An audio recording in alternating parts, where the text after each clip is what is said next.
Menuruti hukum. Kalau tidak menuruti hukum,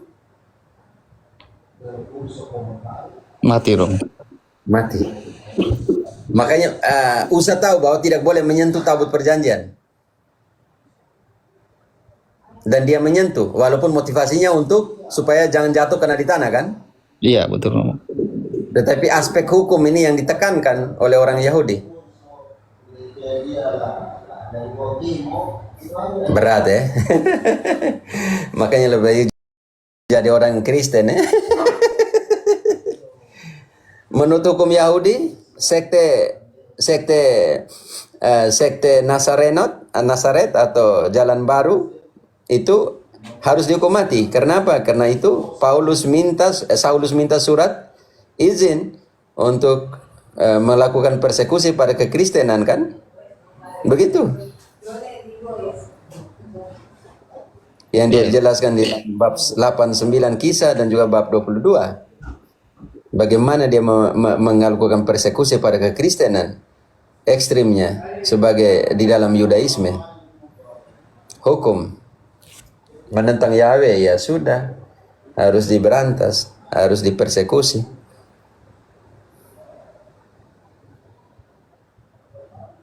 Begitu ya. Makanya Tauriel, berapa martir Katolik yang mati dibuang di Colosseum Romanum, dihilangkan kepalanya dan semuanya itu.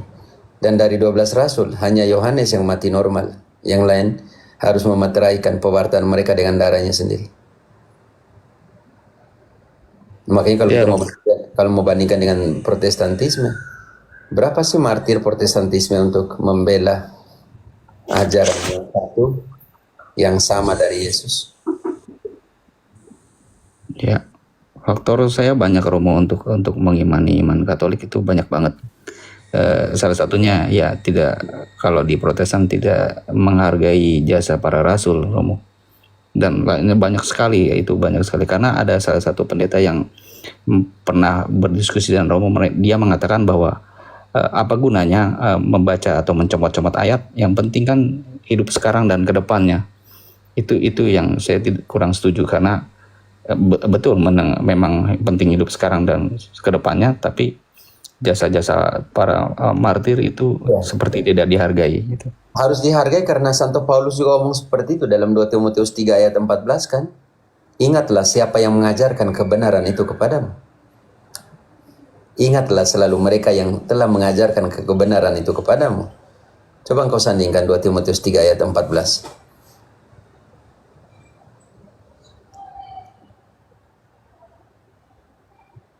Taurir. 2 Timotius 3 ayat 14. 2 Timotius 3 ayat 14.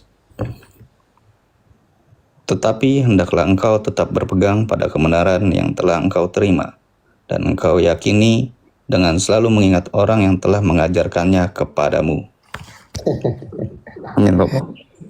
Dengan selalu mengingat siapa yang mengajarkan itu kepadamu kan. Jangan lupa itu, oke? Di sana diajarkan tidak usah ingat mereka ya. Kalau tidak salah itu pendeta MYM ya. Berarti lawan sendiri Santo Paulus yang mengajak kita untuk mengingat kebenaran yang telah diajarkan. Ingat orang yang telah mengajarkan kebenaran itu kepada kita. Bersyukurlah untuk mereka yang telah menyerahkan nyawanya, mengajarkan kebenaran itu kepada kita.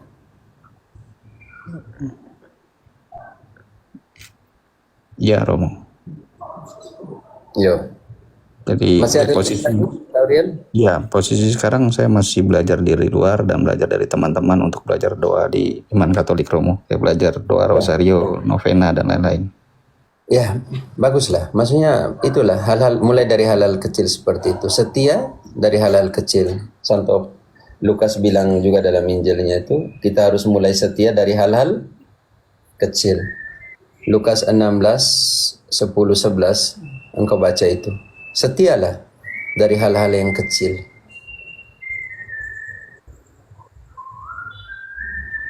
Engkau baca itu Lukas 16, 16 ayat Ayat 10. 10. Barang siapa setia dalam perkara-perkara kecil, ia setia juga dalam perkara-perkara besar. Dan barang siapa tidak benar dalam perkara-perkara kecil, ia tidak benar juga dalam perkara-perkara besar. Jadi jikalau kamu tidak setia dalam hal mamon yang tidak jujur, siapakah yang akan mempercayakan kepadamu harta yang sesungguhnya? Ayat 11 tidak usah dibaca karena kalau engkau tidak setia dalam hal keuangan, mana sih Tuhan mau mempercayakan halmu yang lebih besar kepadamu kan, Taurian? Di sini Yesus membandingkan perkara kecil dengan mamon itu. Dari mamon aja, persepuluhan untuk apa, persembahan untuk apa, nggak jelas. Bagaimana Tuhan mau mempercayakan hal-hal yang lebih besar kepadamu?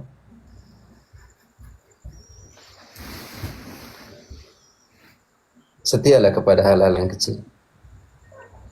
Baik Romo. Cukup kalau dari saya sih cukup udah jelas terjawab semua Romo. Oke, Tauriel. Terima kasih Romo. Setia kepada doktrin yang menyelamatkan. Oke. Amin. Yulita jangan begini terlalu besar bagi saya nih. Ada yang lebih kecil lagi. Yang ke-9 itu. Yang pasang yang 9, yang mode 9-nya. Jelas. Ya, maksudnya mode 9-nya lebih bagus. Ini besar banget sih. Romo nih protes. Nggak boleh. Nyong Be, malam. Oh ya, salam untuk Sapu Ade. Kamu juga retret, juga ini SPD, SSPS retret, juga ini TikTok. Ini bahaya sekali Sapu Frater nih. Nyong Black, salam untuk Sapu Adek. Adiknya Tukang Romo. galon. Enggak, maksudnya ada satu adik, kakak frater. Ini nyong ini kakak atau adik ini saya lihat dulu dia punya apa. Kirain saudara Romo. Ya. Saudara Romo nggak pernah lihat Romo live kah? Saudara kandung maksudnya. SSPS dengan SPD lagi retret sama-sama di Kemah Tabor Mata Loko. Adikku tuh suster yang bilang itu. Malam Konfratir Ko Cafe. Kami lagi loka retret di Mata Loko bersama kakak suster Dewi. Suster Dewi Sapu Adik. Kandung. Oh, bruder SPD. Nyong Black nih, bruder hebat deh saudara nih. Oke, tukang galon. Salam untuk suster ya. Dia bilang retret itu baik-baik sedikit, sopan-sopan. Jangan bilang bruder bilang jangan pulang, jangan lupa lewat rumah kok dari Mata Loko hanya mungkin setengah jam untuk kunjung bap mama di rumah sendiri itu. Kasih tahu dia. Oke, tukang galon mungkin. Ya, Salvis, Romo, Ya, saya Salvis. punya adik kandung, tapi dia tidak muncul di situ, hanya muncul ada bruder yang muncul. Tukang galon silakan. Ya, Salvi, Romo, Salvi semua. Yo, sampai. Kemarin saya udah sempat bertanya juga yang masalah Adam dan Hawa makan buah pengetahuan. Kalau Romo masih ingat, yang bagaimana kita, kalau menurut saya pengetahuan itu seperti ada pembatasan gitu menurut pengajaran kita, kalau menurut saya ya, karena pernah saya dengar cerita masa gelap gereja, katanya ada batasan-batasan yang nggak boleh diketahui oleh para jemaat di gereja mula-mula zaman dulu. Nah, itu menurut Engkau tahu dari mana itu? apa? Engkau tahu dari mana cerita itu? Saya ngulik-ngulik sih, Romo, ngulik-ngulik dari internet gitu. Bagaimana? Celaka itu. Ajaran mana yang disembunyi-sembunyikan? Enggak, jadi saya nguliknya dari secara netral. Jadi saya kan kebetulan coba cari filsafat-filsafat para filsuf-filsuf yang terkenal. Nah, akhirnya Iya, pertanyaan saya langsung. Ada ajaran apa yang disembunyikan oleh gereja? Nah, itu saya juga nggak tahu karena saya membaca narasi seperti itu. Jadi saya ingin mau mempertanyakan itu gitu loh, Romo. Saya tidak tahu ada rahasia yang tidak pernah diajarkan oleh gereja. Maksudnya bukan rahasia. Jadi menurut narasinya gereja mula-mula itu seperti membatasi jemaatnya untuk berpikir jauh gitu loh, Romo. Untuk mempertanyakan seperti contoh misalkan mempertanyakan keberadaan Tuhan atau apa gitu. Karena narasi yang saya baca seperti itu gitu. Tapi di mana di kitab suci bilang gereja perdana dibatasi untuk bertanya tentang Tuhan? Nah itu saya juga makanya saya mau. Tapi kalau dari narasi-narasi yang saya lihat itu dari dia itu dari internet ini sepertinya jadi begini Romo. Jadi para pemikir-pemikir itu filsafat-filsafat itu membuat sebuah gerakan sehingga para jemaat itu memberontak dari gereja sehingga ada terjadi yang namanya skisma. Dan dari situ cikal bakal mulai adanya perubahan, adanya peperangan gitu loh Romo. Tapi di mana di kitab suci bilang para filsuf ini membuat gerakan seperti itu? Engkau Nah, sentuh itu. gereja perdana, satu-satunya informasi tentang gereja perdana ada di Kisah Para Rasul. Oh Di Kisah Para berarti Rasul sangat berbeda. Oke, sekarang kita kupas apa yang ada di karena engkau sentuh gereja perdana, maka kita tidak bisa lari dari Kisah Para Rasul. Oke, ketika Kisah Para Rasul, contohnya ketika mereka menghadapi persoalan tentang sunat, mereka buat apa? Tukang galon. Para rasul dengan gereja buat apa? Menyembunyikan itu, membuat pertemuan sendiri, atau mereka membuat konsili Yerusalem? konsili. Konsili. Ini contoh paling jelas penyelesaian perkara dalam sebuah konsili. Lalu yang kedua, yang dilakukan oleh gereja perdana adalah setia kepada pengajaran para rasul, bertekun.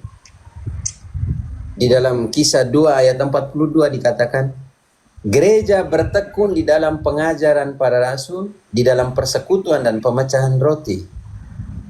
Ada persoalan di situ bahwa orang yang dari dalam ini keluar dan membawa ajaran sesat. Itu sudah ada di dalam Kisah Para Rasul. Tauriel, engkau bantu dulu Kisah 20 ayat 28 selanjutnya.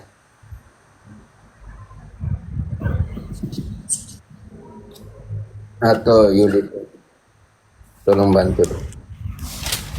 Jadi kalau engkau sentuh Kisah Para Rasul, engkau situ gereja perdana, kita harus sentuh Kisah Para Rasul. Dan kita lihat di dalam Kisah Para Rasul, ada orang-orang seperti ini. Paulus mengatakan itu di dalam Kisah 20 ayat 28 selanjutnya.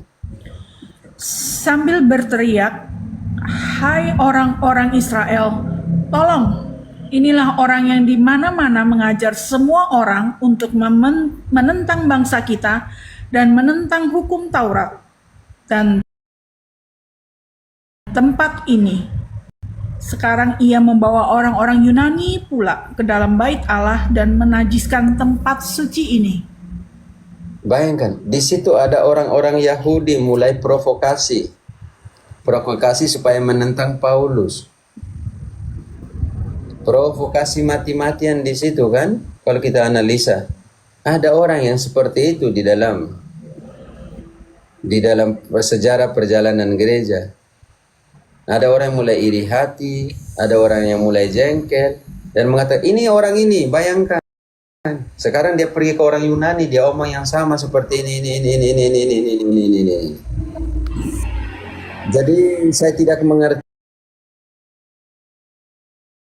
pertanyaan tukang galon bahwa para filsuf di dalam gereja perdana membuat protes-protes seperti ini, tapi di mana ya? Justru ada orang yang keluar dari kekristenan sejati, dia pergi dan mulai buat sembarang-sembarang. Ini yang membingungkan di situ ya. Iya, Romo. Jadi bukan filsuf gereja, tapi filsuf-filsuf di luar dari gereja, orang-orang yang mungkin pemikirannya udah jauh, mungkin orang-orang ateis begitu kan. Nah, maksud saya juga mau mempertanyakan bagaimana filsafat ini menjadi menurut pengajaran gereja Katolik ini, apakah filsafat ini perlu ada batasan atau bagaimana begitu, Romo?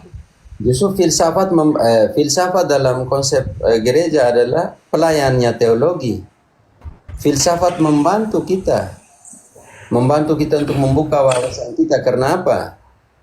Dan Paulus menggunakan filsafat ketika dia berdebat dengan para filsuf Yunani di dalam Kisah 17.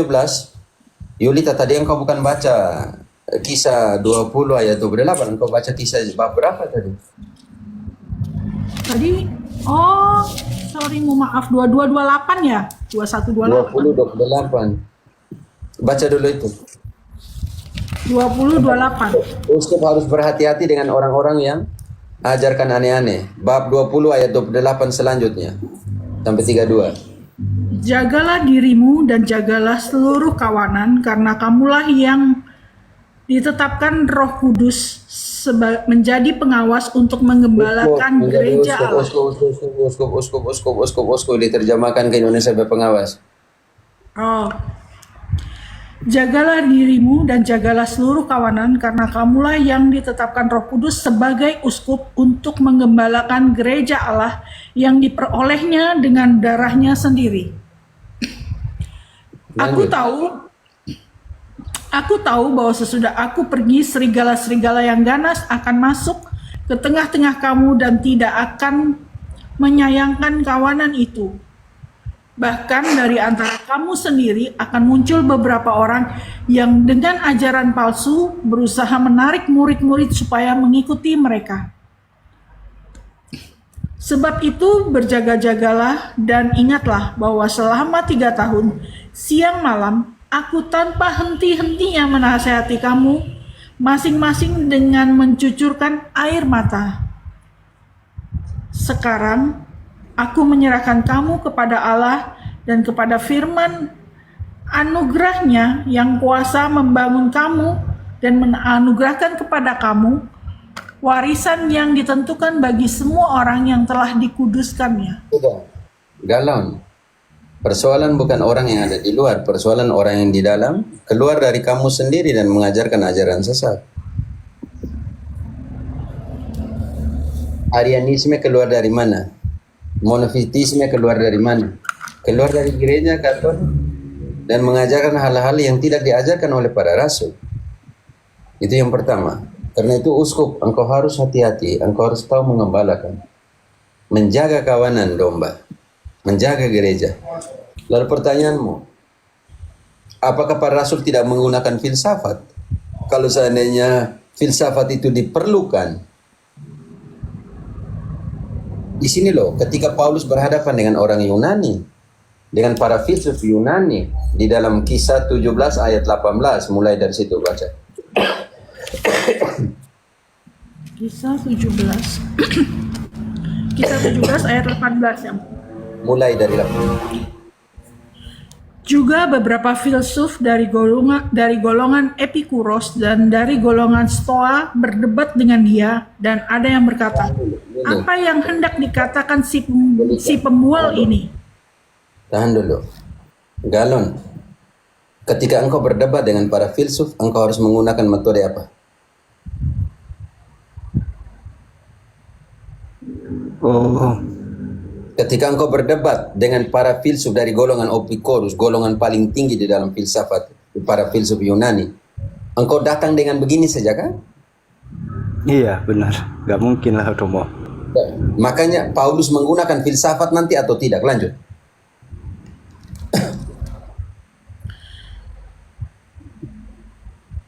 Apa yang hendak dikatakan si pembual ini? Namun yang lain berkata, rupa-rupanya ia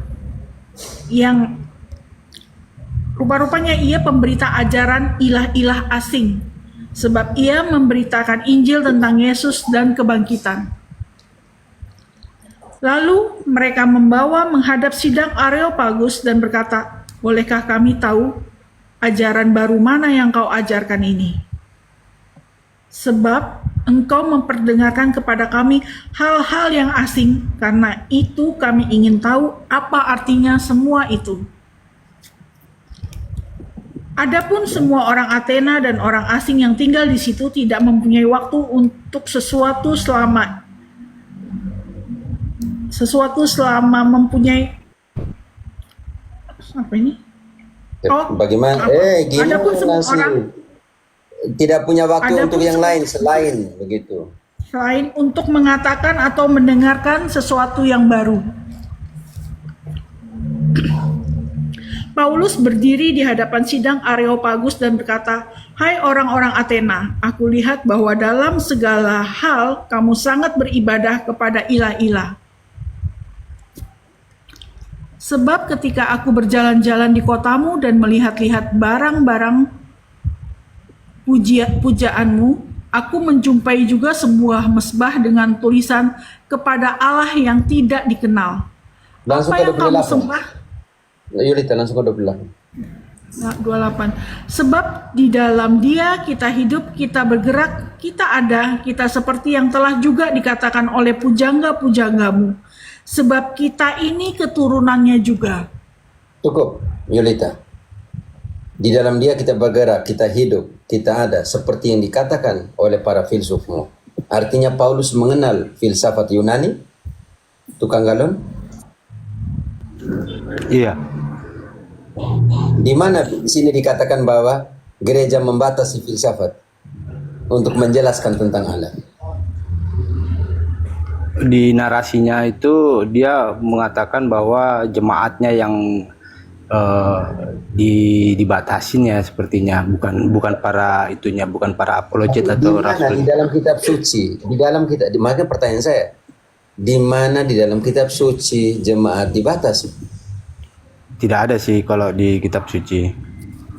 Justru Paulus bilang begini, ikutilah ajaranku, ikutilah cara hidupku. Di dalam 2 Timotius 3 ayat 10, apa yang dikatakan oleh Paulus kepada Timotius? Ini loh cara hidup saya loh. Kalau saya debat dengan yuk. Oi, saya live nih. Sebentar.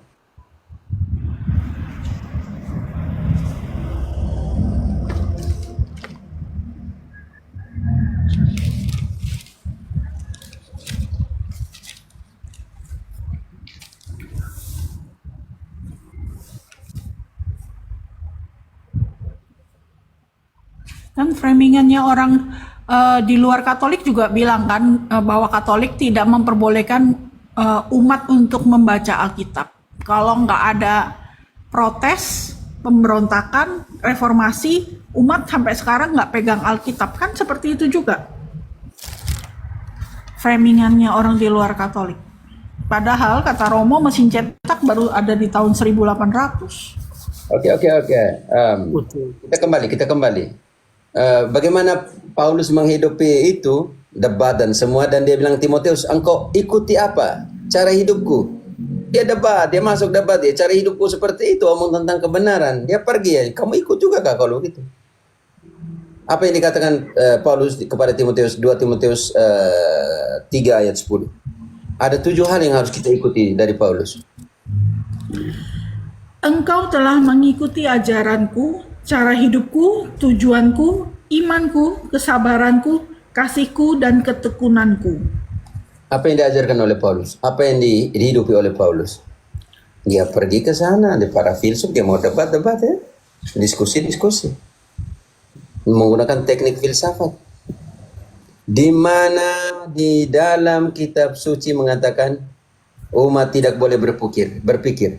Hanya ada nasihat supaya jangan menafsirkan suka-suka. Itu ada. Bantu dong. 1 Petrus.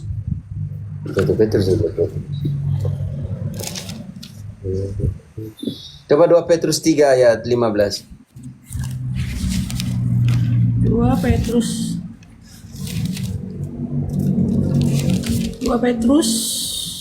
3 ayat 15.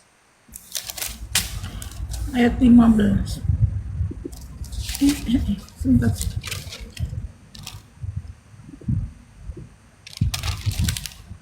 Yang ada jangan kau tafsir suka-suka kitab suci.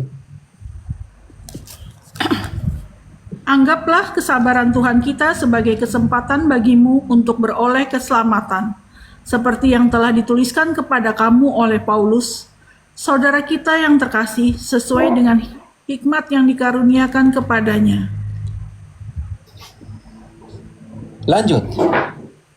Hal itu dilakukan dalam semua suratnya apabila ia berbicara tentang hal-hal ini dalam surat-surat itu, ada hal-hal yang sukar dipahami, sehingga orang-orang yang tidak memahaminya dan lemah imannya memutarbalikan menjadi kebinasaan mereka sendiri, sama seperti yang juga mereka lakukan dengan tulisan-tulisan yang lain. Berarti tidak boleh menafsirkan kitab suci suka-suka. Butuh magisterium. Itu yang ditekankan gereja sampai sekarang. Tukang galon. Jangan kau bilang-bilang, umat tidak diberikan kitab suci. Jangan kau bilang itu, karena Gutenberg dia menemukan mesin cetak kapan? Engkau tahu tidak? Setelah disatukan semua, jadi dikanonkan, butuh 10 tahun untuk menghasilkan satu kitab suci. Karena para biarawan sambil berdoa sambil menulis di papirus, di kulit, butuh 10 tahun. Dan harga itu sebanding karena tulis 10 tahun, produksinya 10 tahun untuk satu kitab suci. Itu disandingkan ke dolar sekarang sekitar $8.000 lebih. Itu tidak main-main. Lalu jangan kau bilang bahwa masih gereja Katolik melarang orang baca kitab suci. Yang pertama, orang tidak tahu baca kitab suci. Banyak yang buta huruf. Bagaimana mau baca? Dan yang kedua, pangeran bisa beli, tetapi tidak tahu baca, sama saja tidak guna. Dan yang ketiga, kalau mau buat kitab suci, tulis lengkap itu butuh 10 tahun dan butuh pembiayaannya besar.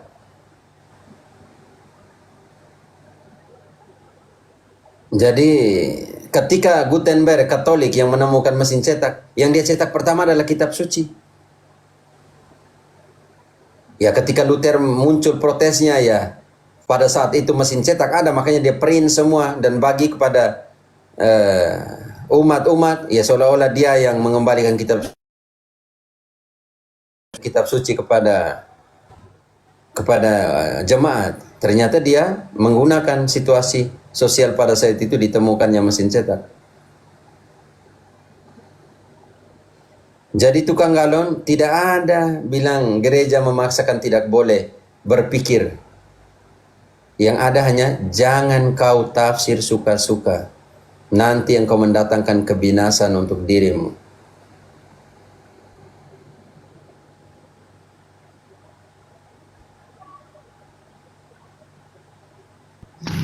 Oke Romo, kebetulan kan saya juga Katolik dari lahir, cuman saya sempat menjadi agnostik. Kebetulan saya juga ini baru belajar, maksudnya baru mau mengenal gitu. Sudah 2 tahun sih, mau balik lagi gitu kan. Nah terus makanya saya orang yang skeptis, jadi bertanya agak sedikit tajam gitu loh Romo. Jadi ya, tapi datamu tidak ada dalam Biblis. Maaf, saya langsung ngomong karena di dalam kitab suci gereja tidak pernah melarang orang berpikir. Iya, justru menekankan kehendak bebas. Iya, maksudnya saya mengulik-ngulik dari internet sih. Maksudnya kalau misalkan kalau saya sih ya Romo, maksudnya mau mencoba untuk mengkorelasikan dengan sejarah begitu Romo. Jadi jadi bukan membawa data dari Bible seutuhnya gitu. Jadi engkau harus pakai 3 konsepnya Paulus. Atau dia bantu dulu. 2 Timotius yang sama 3 ayat 14, 15, 16. Setiap ayat engkau berhenti, oke? Ada 3 hal yang engkau harus lihat di situ. Jadi kalau kau korek-korek data dari ini, dari itu, tetapi Paulus menekankan 3 hal. Mau promo berapa tadi? 2 Timotius 3 mulai 14, 15, 16. Tapi mulai dari 14 dulu. 14. 2 Timotius. Yang tadi yang kita baca tadi. Ayat 14. Kita baca lagi. Magisterium itu penting. Tetapi hendaklah engkau tetap berpegang pada kebenaran yang telah engkau terima dan engkau yakini dengan selalu mengingat orang yang telah mengajarkannya kepadamu. Ingatlah Oke, juga. tahan dulu. Setiap ayat berhenti. Langkah pertama, siapa yang mengajarkan kebenaran kepadamu? Siapa yang mengajarkan kebenaran kepadamu? Magisterium atau tidak? Ini pertanyaan kita dulu. Karena ini soal pengajaran kebenaran. Dan ingat siapa yang mengajarkan itu kebenaran kepadamu. Yang kedua, langkah kedua, kebenaran yang ada di mana? Ayat 15. Ayat 15. Ingatlah juga bahwa dari kecil engkau sudah mengenal kitab suci yang dapat memberi hikmat kepadamu dan menuntun engkau kepada keselamatan oleh iman kepada Kristus Yesus. Oke, langkah kedua, kitab suci. Punya dua hal, memberikan engkau hikmat dan membawa engkau kepada keselamatan. Dan langkah ketiga, fase ketiga yang penting adalah ayat 16. Ayat 16. Segala tulisan yang diilhamkan Allah memang bermanfaat untuk mengajar, untuk menyatakan kesalahan, untuk memperbaiki kelakuan, dan untuk mendidik orang dalam kebenaran. Omong tentang magisterium dan tradisi. Tulisan-tulisan di sini yang diilhamkan, bukan omong tentang kitab suci. Tulisan-tulisan dari Bapak Gereja, tulisan dari yang diilhamkan oleh Allah, berfungsi untuk untuk 4 hal, yaitu apa-apa saja Tauriel. Tulisan-tulisan ini yang diilhamkan ini bukan kitab suci, ini yang tradisi lah, yang magisterium lah. Oke, tentang apa? Berguna untuk apa? Ada 4. 1. Itu untuk mengajar. Untuk mengajar. Yang kedua, Untuk menyatakan kesalahan. tetapi engkau baca di filsafat di situ, di sana sini, itu bukan untuk menunjukkan kesalahan, tetapi mencari kesalahan gereja. Yang ketiga, Untuk memperbaiki kelakuan. tukang galon. Ketika engkau baca di internet filsafat-filsafat itu dan lain sebagainya, memperbaiki kelakuanmu atau tidak? Sebenarnya sedikit mempengaruhi juga sih Romo. Membantu engkau untuk menunjukkan kesalahanmu atau tidak? Atau engkau berjuang dengan filsafat-filsafat itu mencari kesalahannya gereja? Semakin agnostik gitu. Ya, jadi jatuhnya begini Romo, saya cuma mau mencari korelasinya aja dengan sejarah. Jadi akhirnya mendarat di sebuah narasi filsafat. Jadi dari filsafat itu ya saya belajarnya artinya saya harus menilai sesuatu secara netral gitu juga kan. Maksudnya Tetapi Imam Paulus menggunakan filsafat untuk apa tadi? iya betul. Untuk yang keempat, tujuan Tauriel, yang keempat. Yang keempat, untuk mendidik orang dalam kebenaran. Mendidik orang di dalam kebenaran.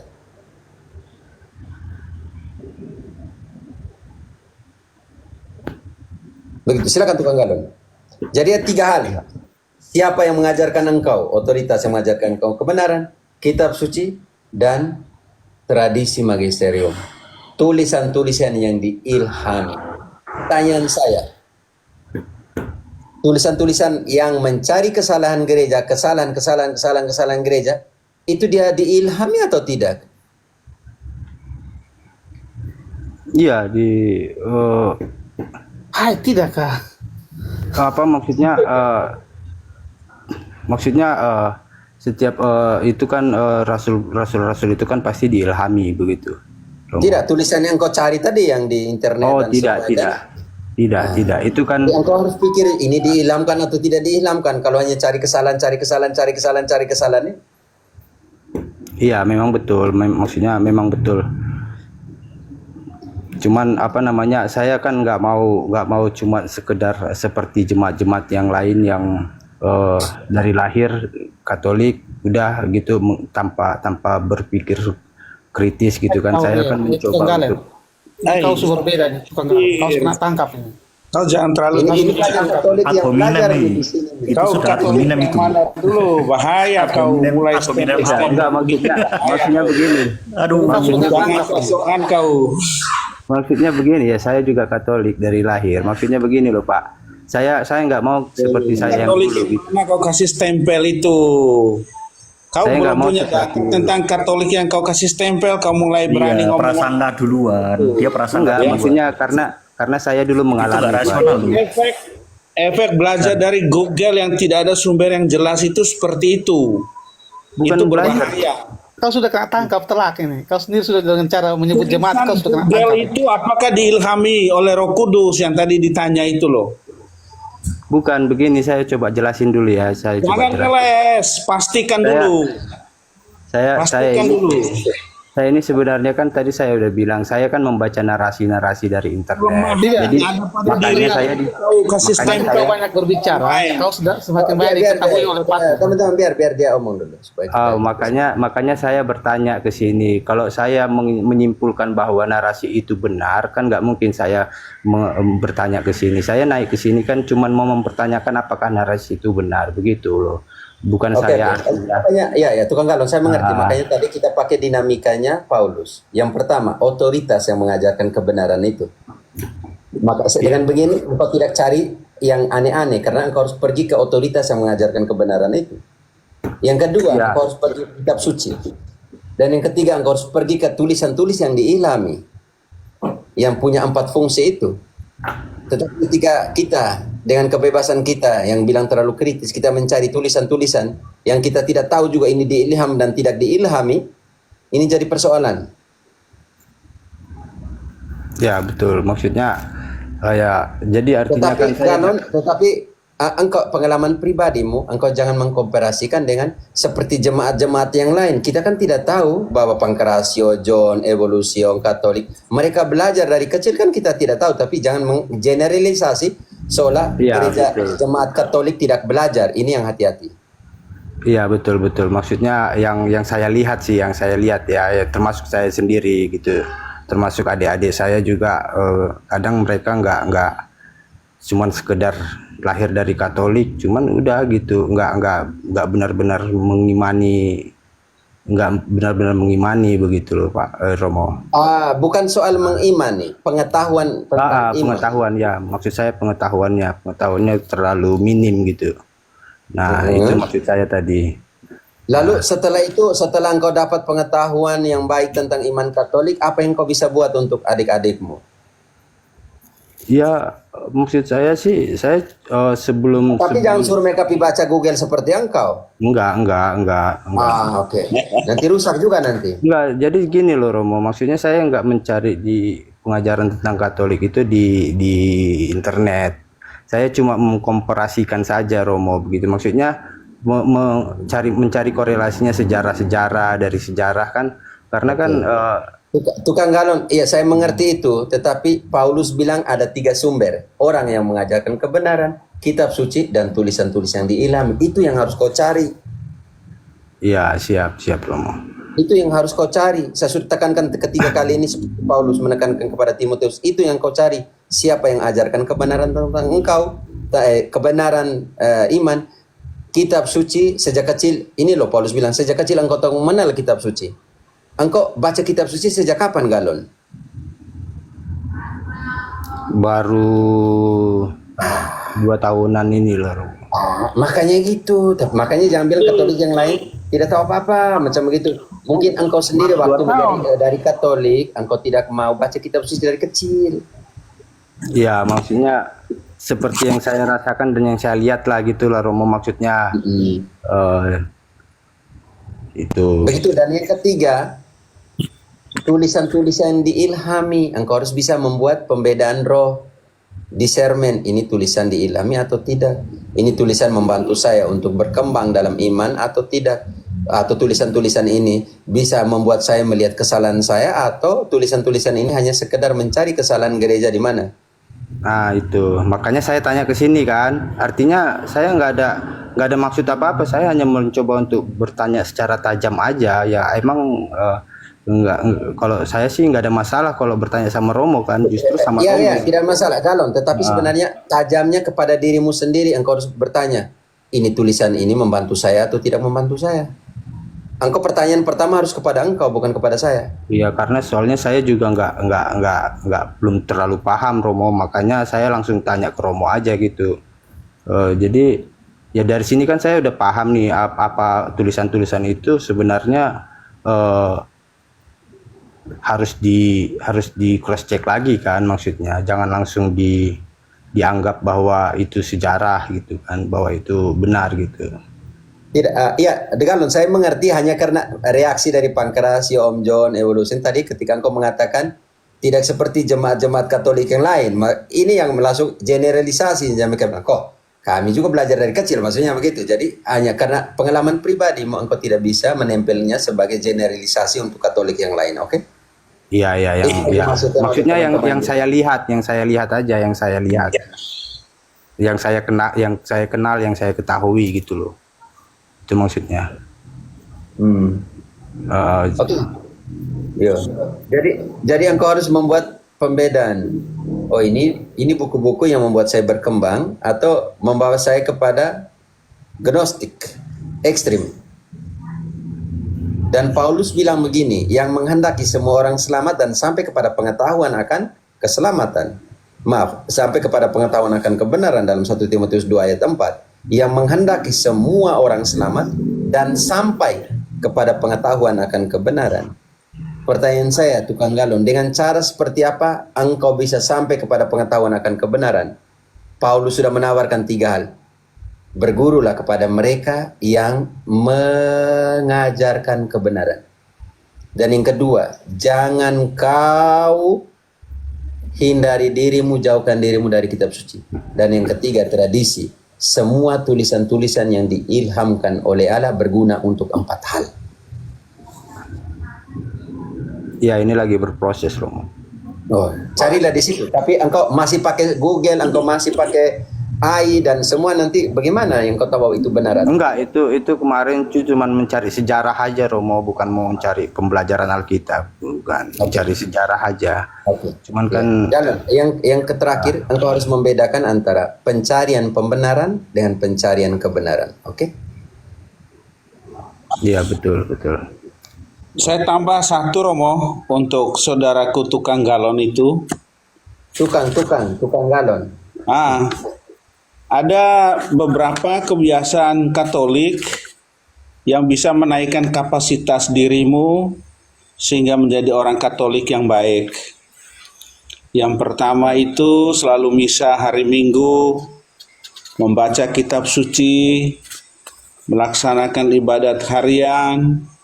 Kalau sudah menikah selalu berdoa bersama keluarga, berdoa secara pribadi, terlibat dalam kehidupan lingkungan, stasi, paroki, terlibat di masyarakat, berpuasa, berpantang, selalu memeriksa batin, mengaku dosa di hadapan imam. Ini penting, saudara-saudara, terutama saudaraku tukang galon.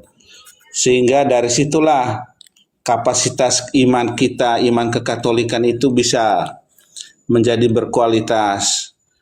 Kalau misalnya dirimu kemudian menakar kebiasaanmu itu dikenakan kepada Katolik yang lain, saya kira itu terlalu kerdil, terlalu dini, ya. Terima kasih.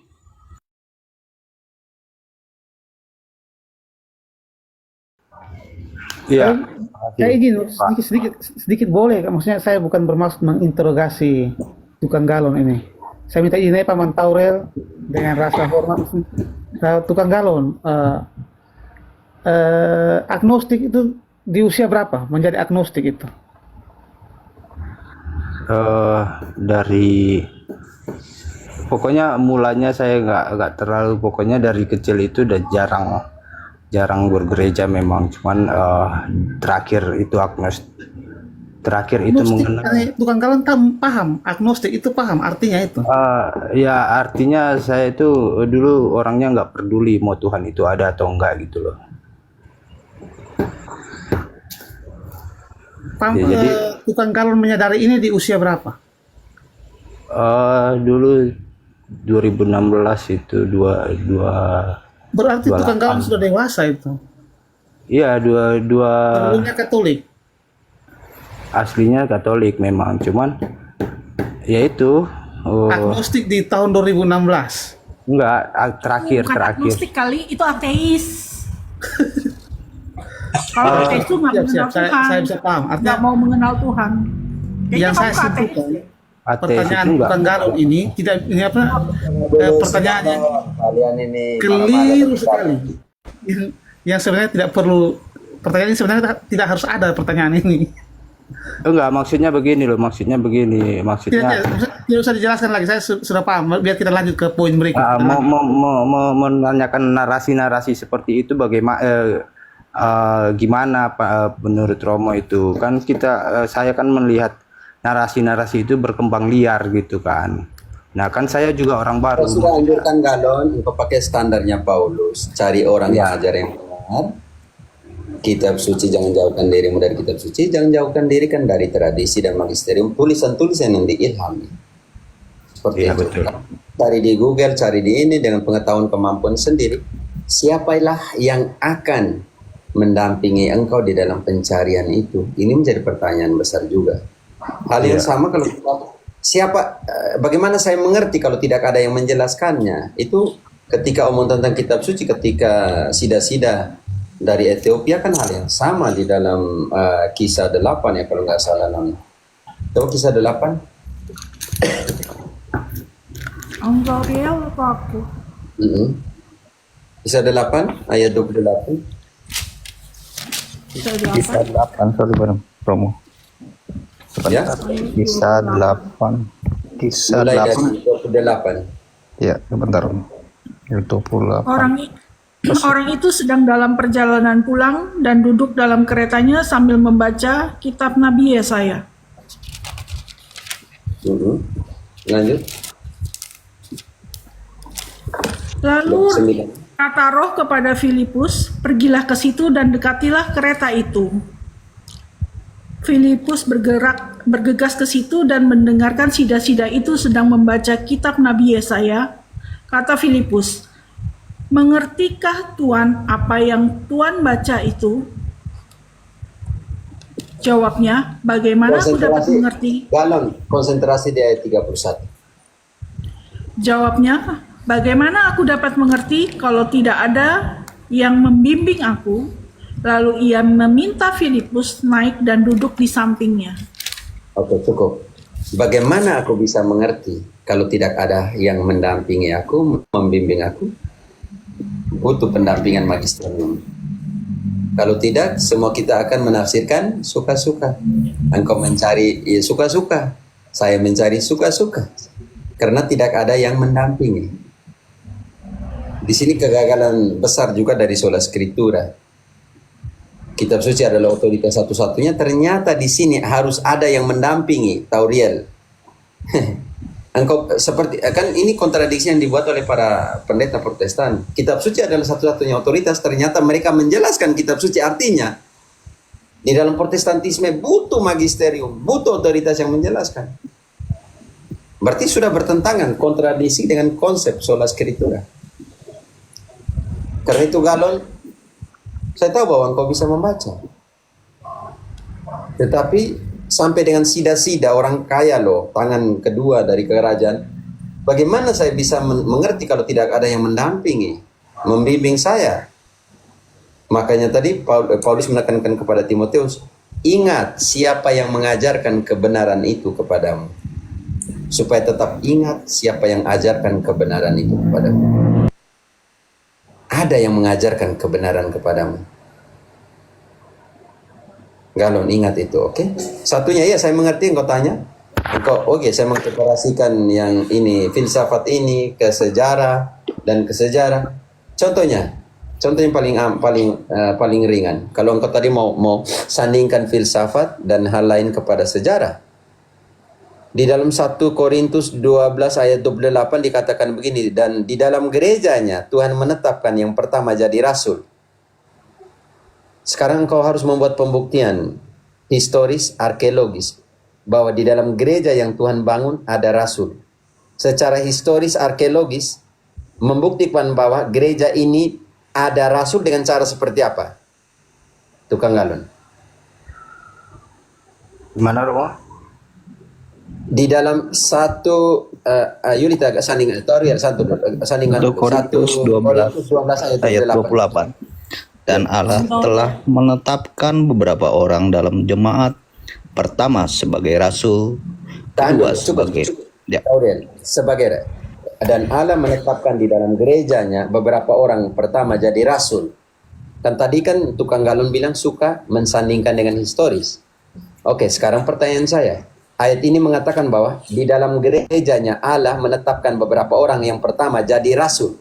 Buktikanlah secara historis arkeologis bahwa gereja punya Tuhan itu punya rasul. Bagaimana engkau membuktikannya? Sebenarnya kalau dari narasi itu nggak bisa dibuktikan karena memang Allah yang punya kuasa untuk Bisa menetapkan itu. dibuktikan. Di dalam gerejanya Allah menetapkan beberapa orang jadi rasul. Bukti historis arkeologis. Engkau harus tanya, kuburnya para rasul dijaga oleh gereja siapa? Gereja mana? Oke. Tulang-tulangnya para rasul dijaga oleh gereja mana? Ini yang kau bilang kaitkan dengan historis. Siapa yang menjaga tulang-tulang para rasul? Gereja Gereja apa? Katolik. Bukan Gnostik? Bukan Protestantisme? Bukan. Bukan Ortodoks? Bukan yang mana? Anglikan? Bukan. Tetapi gereja Katolik. Coba kau tanya di Google, Mas Google, kan kau bilang suka cari Google. Mas Google, kuburnya Santo Paulus ada di mana? Kuburnya Filipus ada di mana? Kuburnya Matius ada di mana? Nanti Google sendiri akan menjawab. Makanya jangan hanya dalam satu hal engkau sandingkan ke sejarah, tetapi dalam hal lain engkau tidak mau sandingkan ke sejarah. Begitu Galon, oke? Iya siap. Saya kok ragu dengan kekatolikan tukang galon ini ya. Mungkin bisa disebutkan dari paroki. Nggak apa-apa, Pak. Maksudnya Bentar, saya di sini bukan mau sebentar. berpolemik juga. Sebentar. Dari paroki mana, keuskupan mana? Ini Evolution mau bertanya juga ya, Evolution. Enggak. Saya nyimak, enggak apa-apa, lanjut. Tukang galon galon dari ini paroki agnostik, kan? mana, keuskupan mana? Paroki Santo Petrus Medan. Keuskupan? Keuskupan Agung Medan. Ya, jadi sebenarnya saya nggak mau berpolemik, cuman mau bertanya aja masalah narasi itu tadi. Jadi nggak perlulah saya harus menunjukkan diri saya itu Katolik. Saya kan udah bilang saya baru 2 tahun juga baru balik gitu. Oke.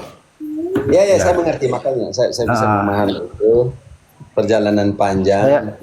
Saya nggak tahu apa yang diketahui orang-orang di sini. Luka kecil di dalam perjalanan imanmu yang engkau juga harus sembuhkan itu ya, Galon ya.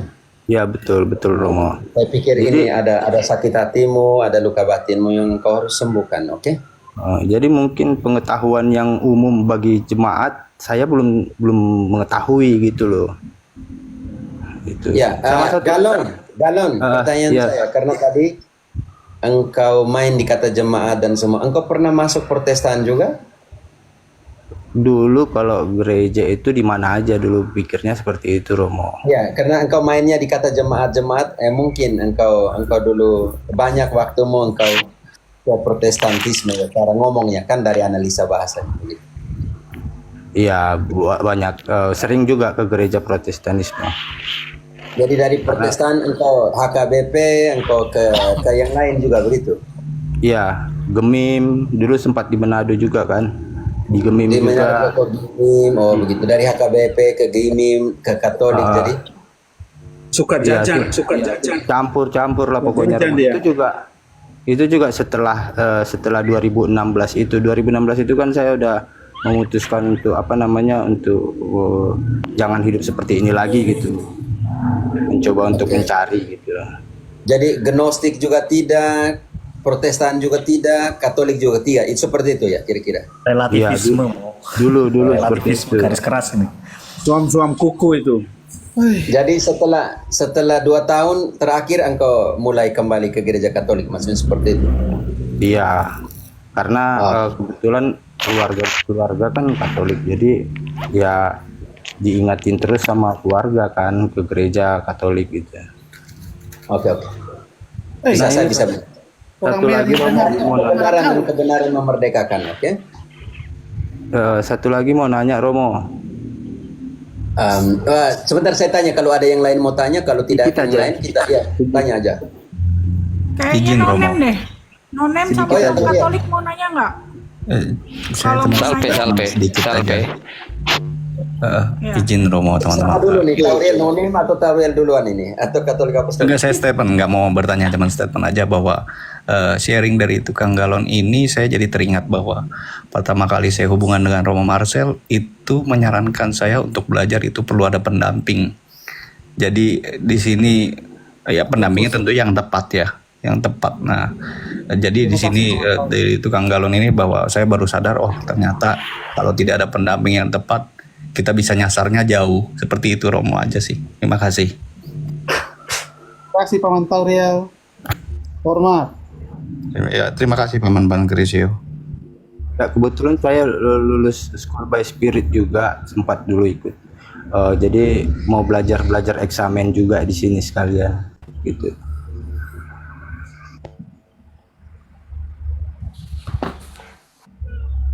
Ya, lanjut Pak Manonem tadi mau bertanya. Silakan lanjut. Iya, intinya saya cuman memberitahu. Saya tadi keliling dulu nih patroli ke Romo Katolik. Di sebelah lagi off. Jadi saya masuk di sini ada Romo Cafe. Salve Romo. Iya, kebetulan ini lagi libur.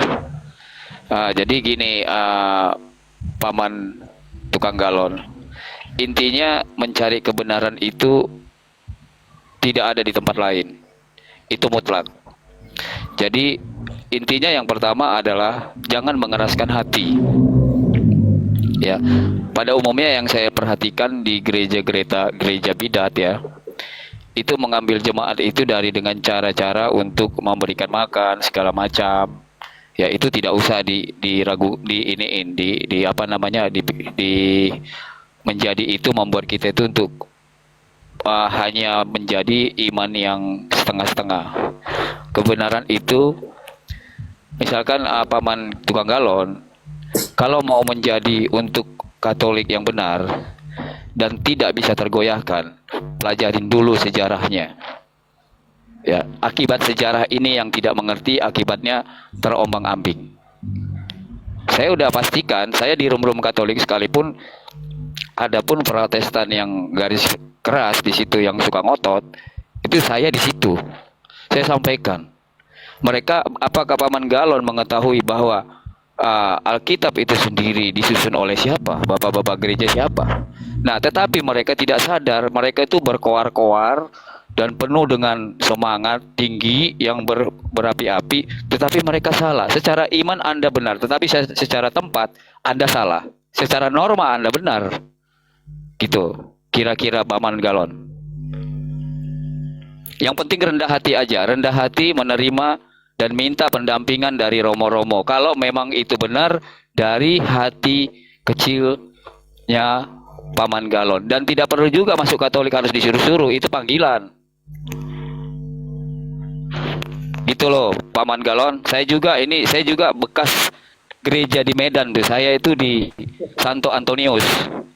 Ya, Hayam Muruk itu saya di situ. Saya sekolah di situ. TK Fajar itu. SMP Cahaya saya di situ. Jadi saya itu patroli sebenarnya. Kalaupun ada bidat-bidat yang memang kurang ajar, saya ada di situ. Saya patahkan semua itu. Dan termasuk Romo Patris kemarin itu saya pantau.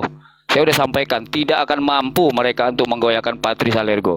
Tidak akan mampu karena gak ada semua itu. Siapa ahli-ahli mereka itu saya udah nunggu di atas. Gitu Paman Cafe. Salve.